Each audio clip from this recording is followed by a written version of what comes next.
बच्चों, कैसे हैं आप? मैं फिर से आपके लिए वीडियो लेकर आई हूँ। आज हम जो आपका ये जो शॉर्ट क्वेश्चन है उसमें 3 नंबर वाले प्रश्न जो हैं उनको हल करेंगे। तो उसमें सबसे पहले पूछा है, पहला जो प्रश्न है, जैसा कि मैंने बताया था आपको लास्ट जो वीडियो भी करवाई थी उसमें प्रश्न था कि सोवियत प्रणाली के 2 दोष लिखिए। उसी को आगे कंटिन्यू इन्होंने किया है, सोवियत प्रणाली के 4 दोष लिखिए। तो ऐसे प्रश्न में आप समझिए कि 2 तो हमें पहले से ही पता है और 2 और लिखने हैं, और अगर आपने आधा वही 2 के 2 भी लिख दिए तो भी आपको 1.5 नंबर तो मिल ही जाएगा। तो इस प्रकार से प्रश्न में कई बार प्रश्न पत्र में ऐसे प्रश्न होते हैं जिनमें वही उनका आंसर छुपा होता है, या एक कि 2-3 प्रश्न के लगभग एक मिलता जुलता उत्तर होता है। तो इन चीज़ों को भी ध्यान रखना है। तो सबसे पहले चलिए इसको हम हल करते हैं। क्वेश्चन नंबर 3 का पहला क्वेश्चन हम हल करेंगे। क्वेश्चन नंबर 3 आंसर, इसका आंसर पहले का फर्स्ट क्वेश्चन हम यहाँ पर सॉल्व करेंगे, ठीक। और उसमें पूछा है कि 4 दोष लिखिए। तो यहाँ हम सीधा सीधा आएंगे कि सोवियत प्रणाली के 4 दोष लिखे ना। सोवियत प्रणाली के 4 दोष निम्नलिखित हैं, है ना, निम्नलिखित हैं, ठीक। और यहाँ हम लिखना शुरू कर देंगे। सबसे पहले तो उसी को लेंगे हम, कौन सा वाला, अत्यधिक केंद्रीयकरण, ठीक है, केंद्रीयकरण। दूसरा पॉइंट, इसको थोड़ा सा एक्सप्लेन भी कर देना। दूसरा है बंद अर्थव्यवस्था, अर्थव्यवस्था, ठीक है। तीसरा जो है वो हम लिखेंगे कृषि पर आधारित, कृषि पर आधारित अर्थव्यवस्था, है ना। चौथा है तानाशाही, केंद्रीय नेतृत्व की तानाशाही, है ना। क्योंकि इसमें क्या होता था, केंद्रीय नेतृत्व कौन, कम्युनिस्ट पार्टी, और कम्युनिस्ट पार्टी का इतना वर्चस्व था कि दूसरी कोई पार्टी ही नहीं थी, है ना, एक ही पार्टी थी वहां पर। यानी वोट होने हैं तो उन्हीं के लिए, बस व्यक्ति हो सकता है बदल जाए वो आपस में। तो खुलापन नहीं था, बंद अर्थव्यवस्था थी, लोग अपनी बातों को नहीं एक्सप्रेस कर सकते थे। अगर कभी कोई बात कहनी भी हुआ करे तो वो कार्टूनों के माध्यम से अपनी बात कहते थे, व्यंग्य के माध्यम से, यानी उनको एक्सप्रेस करने का कोई अधिकार नहीं था। तो ये सब चीजें होने के कारण अत्यधिक केंद्रीकरण, यानी टॉप टू बॉटम सारे डिसीजन चलते थे। चूंकि गणराज्य बहुत सारे थे उसमें 15 के करीब थे, लेकिन और गणराज्यों को उतना महत्व नहीं दिया जाता था जितना रूस को, रूस से सारी चीजें चलती थी। तो केंद्रीकरण बहुत था, और केंद्रीकरण में जब तक विकेंद्रीकरण नहीं होगा तो केंद्रीकरण के सारे दोष जो है, शक्तियों का भी केंद्रीकरण था, है ना। तो कुछ जगह पर ही डेवलपमेंट था, बाकी जो गणराज्य थे उनमें ये था कि भाई हम साथ हैं, फिर भी कोई मतलब नहीं हमारी तरफ, तो ये देखते ही नहीं है, उपेक्षा है, ठीक। तो ये कारण था बंद अर्थव्यवस्था। जैसे कि मैंने बताया कि उस समय तक इन्होंने विश्व के साथ अपने आप को काट रखा था, किसी के साथ व्यापार नहीं था, अंदर ही अपने जो करते थे वो डेवलपमेंट करते थे। तीसरा कृषि पर आधारित अर्थव्यवस्था, यानी इन्होंने सामूहिक कृषि करते थे, कृषि निजी संपत्ति नहीं हुआ करती थी, है ना, उनकी उसकी राज्य की संपत्ति हुआ करती थी, तो वो अपने हिसाब से उत्पादन भी होता था। पर हम सब जानते हैं कि 1990 के दशक तक आते आते औद्योगिकरण तो 1945-50 में ही आवश्यक भावी हो गया था, और जो पश्चिमी देश है उन्होंने औद्योगिकरण के बल पर बहुत उन्नति हासिल की थी। तो ऐसे में ये चीज बहुत नुकसानदायक थी, कहीं ना कहीं कृषि के आधार पर वो अपना विकास नहीं कर सकते थे, और इसीलिए ये पिछड़ गए उसमें, है ना। चौथा था केंद्रीय नेतृत्व की तानाशाही, यानी जो ऊपर के, जैसे मैंने कहा कि लोगों की बात ही नहीं सुननी है। आप अपनी बात अगर कह नहीं पाओगे शीर्ष नेतृत्व को, तो बातें कैसे पहुंचेंगी कि भाई विकास के लिए क्या आवश्यक है या क्या परेशानी है। तो उस समय लोग अगर अपनी बात कहते भी थे तो मैंने बताया कि कार्टून के माध्यम से, व्यंग्यात्मक तरीके से कह दें तो कह दें, अदरवाइज उनका कोई साधन नहीं था, उनकी बात नहीं सुनी जाती थी। तो ये दोष थे जिसके कारण बहुत ज्यादा लोग तनाव में थे, और जब गोरबाचेव ने अपना शुरू किया आर्थिक सुधार तो वो बिखरना शुरू हो गए, है ना। तो ये क्वेश्चन नंबर 3 का पहला।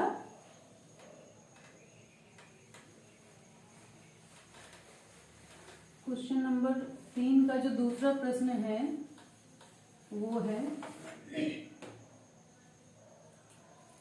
सोवियत संघ के विघटन के हेतु उत्तरदायी कारण लिखिए, है ना। क्वेश्चन नंबर 3 का 2, है ना। और इसका आंसर हम लिखेंगे कि सोवियत संघ के विघटन के कारण, तो यहां फिर से हम वही लिख देंगे, रिपीट कर देंगे लाइन के, सोवियत संघ के विघटन के कारण निम्नलिखित हैं, है ना, निम्नलिखित हैं। वो क्या है? नंबर 1 था जो हमने बात की थी, बहुत सारी बातें जो हम उसके दोषों में कर चुके हैं, लगभग वही उसके पतन के उत्तरदायी थे। विघटन के कारण थे सबसे पहले राजनीतिक व आर्थिक संस्थाएं, राजनीतिक व आर्थिक संस्थाएं अंदरूनी कमजोरी के कारण, अंदरूनी कमजोरी के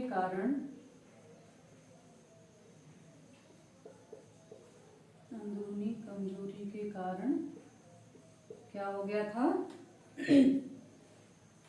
लोगों की आकांक्षाओं को पूरा नहीं कर पा रही थी, है ना। लोगों की आकांक्षाओं को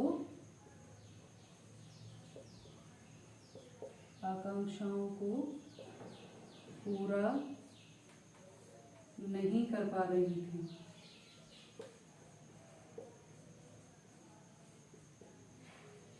ठीक है। दूसरा जो था वो था उपभोक्ता वस्तुओं की कमी, उपभोक्ता वस्तुओं की कमी,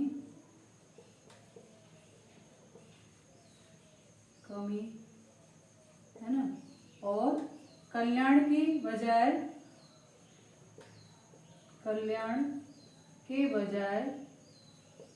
क्या कर रहे थे वो लोग? हथियारों पर जोर, या हथियारों पर अत्यधिक खर्च, है ना। तो ये कारण था। तीसरा कारण था पश्चिमी देशों की तुलना में सोवियत संघ का पिछड़ना, पश्चिमी देशों की तुलना में सोवियत संघ का पिछड़ना,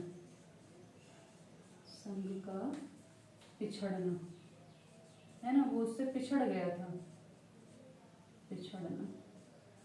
ठीक। और जो चौथा कारण था वो था गतिरुद्ध प्रशासन,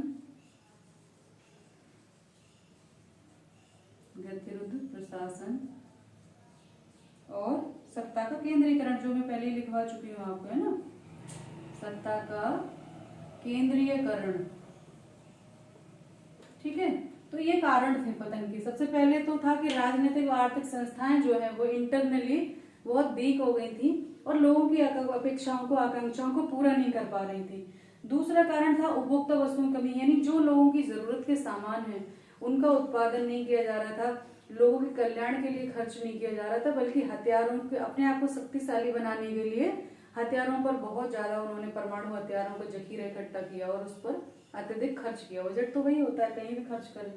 और तीसरा था कि पश्चिमी देशों की तुलना में पिछड़ना। मैंने बताया कि भाई कृषि के आधार पर अकेले विकास संभव नहीं है, तो पश्चिमी देशों की तुलना में इनका आर्थिक विकास जो है पिछड़ने लगा था।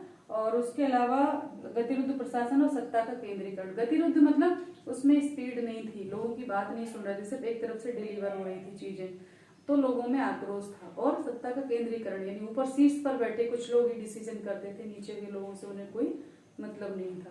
तो ये सोवियत संघ के विघटन के उत्तरदायी जो है वो कारण थे। अगला जो हमारा प्रश्न है क्वेश्चन नंबर 3 का तीसरा, क्वेश्चन नंबर 3 का तीसरा जो प्रश्न है, क्वेश्चन नंबर 3 का थर्ड का आंसर हम लिखेंगे। तो वो है कि क्या पूछा था उन्होंने, सोवियत प्रणाली क्या थी समझाइए। सोवियत प्रणाली क्या थी, तो यहाँ पर हम लिखेंगे 1917 में बोल्शेविक क्रांति के बाद, 1917 में बोल्शेविक क्रांति के बाद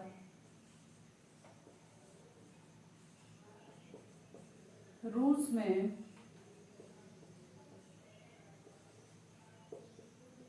या सोवियत संघ में पूंजीवाद के स्थान पर, पूंजीवाद के स्थान पर समाजवादी अर्थव्यवस्था को अपनाया गया। ठीक है, इसमें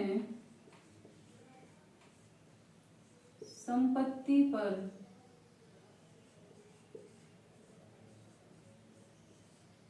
निजी के स्थान पर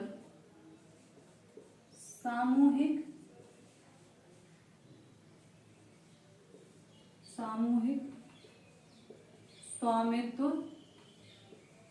को स्थान दिया गया, है ना। राज्य ही संपूर्ण संपत्ति का स्वामी था एवं लाभ को सभी में वितरित किया जाता था,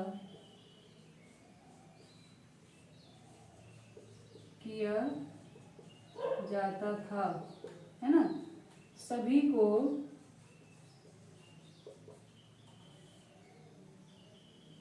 क्षमता अनुसार कार्य एवं आवश्यकता अनुसार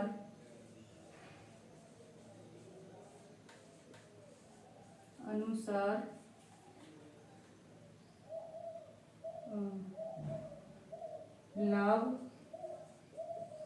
प्राप्त था। यानी जो संपत्ति का साधन था वो ये सारी चीजें लिखने का। यानी 1917 में जो बोल्शेविक क्रांति हुई रूस में या सोवियत संघ में, पूंजीवाद के स्थान पर, पूंजीवाद के अगेंस्ट में ही हुई थी, तो समाजवाद विधि अर्थव्यवस्था को अपनाया गया। और इसमें क्या था, संपत्ति पर निजी स्वामित्व नहीं था। यानी जो फैक्ट्रियां थी या जमीनें थी उन पर अब किसी निजी व्यक्ति का शासन नहीं था, उन सबको हस्तगत कर लिया गया था। सामूहिक स्वामित्व था और राज्य ही संपत्ति का स्वामी था और वही उत्पादन करता था। उसके बाद सभी अपनी क्षमता के अनुसार काम करते थे और आवश्यकता के अनुसार उनको दिया जाता था। तो आदर्श व्यवस्था थी, लेकिन हर चीज का एक नुकसान होता है और कुछ दोष आ जाते हैं जिसके कारण इसका पतन हुआ।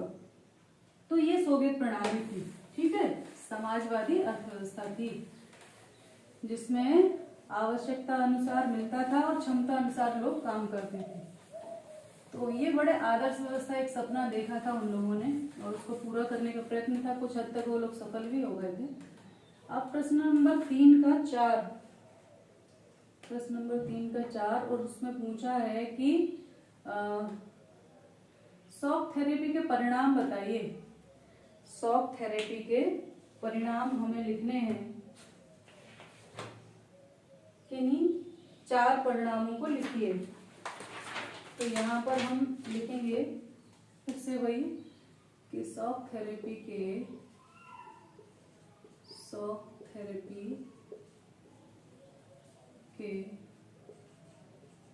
चार परिणाम निम्नलिखित हैं। ठीक है, निम्नलिखित हैं। और वो नंबर 1 क्या है? सबसे पहले तो क्या हुआ कि पूरे देश की अर्थव्यवस्था नष्ट हो गई। संपूर्ण देश की अर्थव्यवस्था नष्ट हो गई, है ना, नष्ट हो गई। दूसरा क्या हुआ?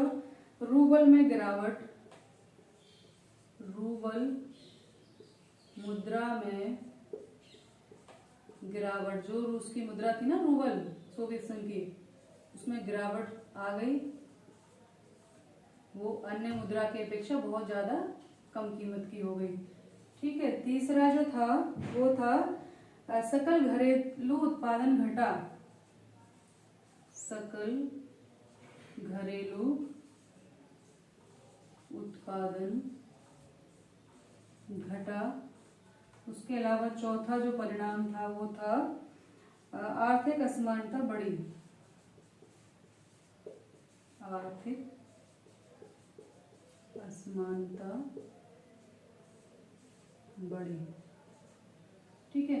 तो ये क्या हुआ, बहुत सारी चीजें जब बिखरने लगी। शॉक थेरेपी में हम सब ने पढ़ा है कि क्या हुआ था, पुराने उद्योग जो है पुरानी व्यवस्था को नष्ट कर दिया गया था, नया कोई अपने पास था नहीं, तो उत्पादन तो घटने ही लगा। उसके साथ साथ लोगों में जो उनको अधिकार पत्र दिए गए थे कि आप भी इन फैक्ट्रियों के मालिक बनो, तो वो उन्होंने अधिकार पत्र बेच दिए। तो जो पूंजीपति थे वो नीलामी हुई उनकी, इसे गराज सेल जाना जाता है, उसमें पूंजीपति जो थे उन्होंने ही उनको खरीदा। गरीब तो और गरीब होता गया, तो आर्थिक असमानता बढ़ी। सकल घरेलू उत्पादन भी घट गया क्योंकि नया कुछ हो नहीं रहा था, उनकी व्यवस्था भंग हो गई थी।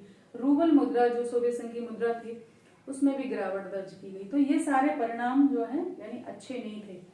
तो ये आपका जो 3 नंबर वाले क्वेश्चन है वो यहीं समाप्त होते हैं। अगले वीडियो में हम 4 नंबर वाले जो क्वेश्चन हैं उनको हल करेंगे। तो ध्यान रखिए, पढ़ाई करते रहिए। नमस्ते सभी को, धन्यवाद।